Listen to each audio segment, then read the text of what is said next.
lähdettiin tänne, niin ihailtiin kaunista isoa tillirakennusta ja se kysyi, että onkohan tää ollut joku vankila.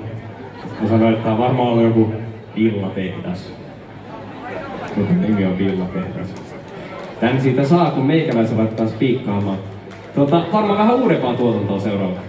Niin, koska tää teema, mitä tässä viistettiin ja likistettiin hetki sitten, eli tää 10 vuoden, joka suomalaisessa niin elokuvassaan on tehty matka luokkakokouksesta tähän, mikä se on, huippuosaaja, mikä se on?